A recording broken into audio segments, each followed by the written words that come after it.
Napakalakas ng hangin guys, oh. Ayun.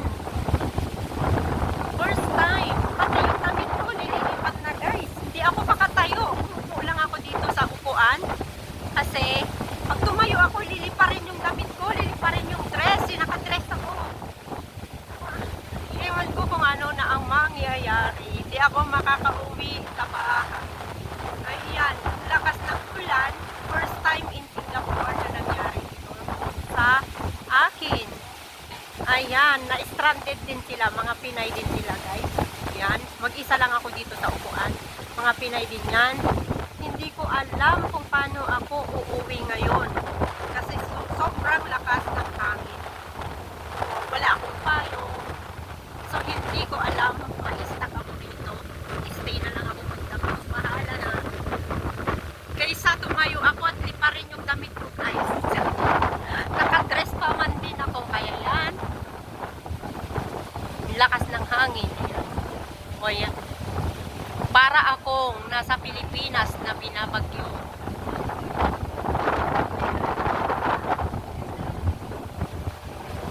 Ayan o. Natumba pati yung ano nila. Ayan. Lumayas na sila. Ako na lang naiwan. Layas na. Paano kaya ako uuwi? Saan ako mag-stand-by ngayon? Ang lakas na ulan.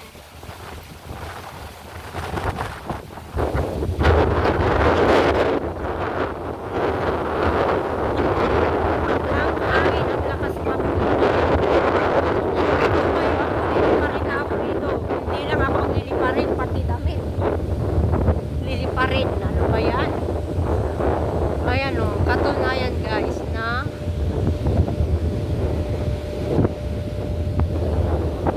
liliparin ako nito.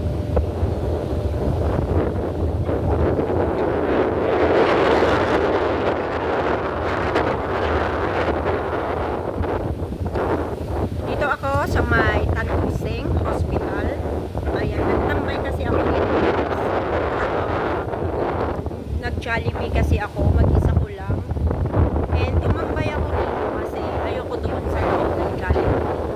So, kasi mas maganda dito mahal. And then, hindi ko alam na sa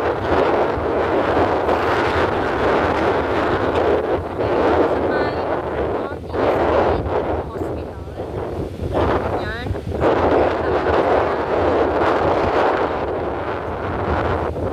Actually, parang nasa kigil ako. Parang nasa Kuala Lumpur. Yung hangin na to guys, parang nasa kigil ako. Kasi ganito yung kigil.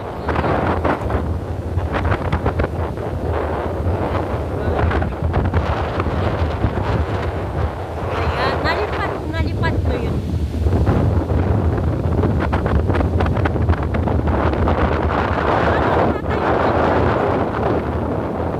Hindi pa rin talaga kami. No way, natatayo ako. Di bali na lang. Dili pa rin, wala na.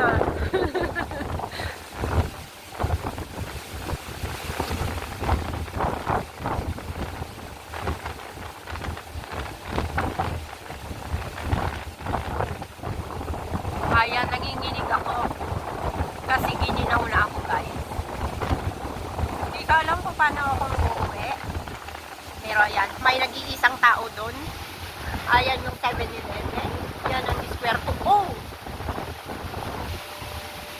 Grabe, basa na ako. Ay. No choice, kailangan kong tumayo. Pero liliparin yung damit ko. Ano kayang gagawin ko?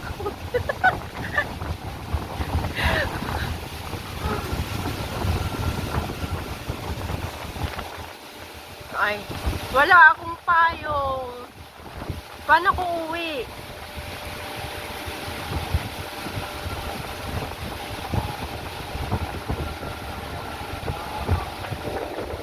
Yan, problema ko talaga. Pero, okay lang. Antayin ko kung anong oras. Pero, titila pa kaya yan? Ayan ang hindi ko alam kung titila siya.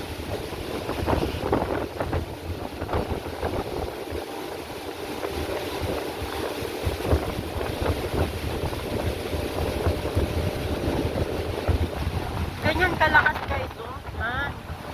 Nilipad-lipad na rin yung mga yun, oh.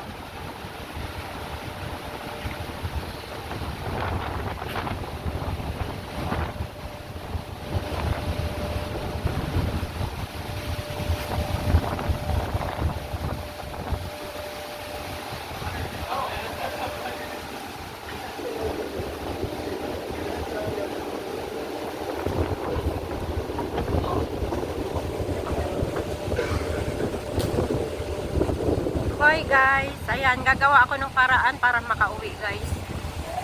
Maglalakad lang kasi ako pa uwi. So gagawa ako ng paraan para makauwi na. Ang lamig.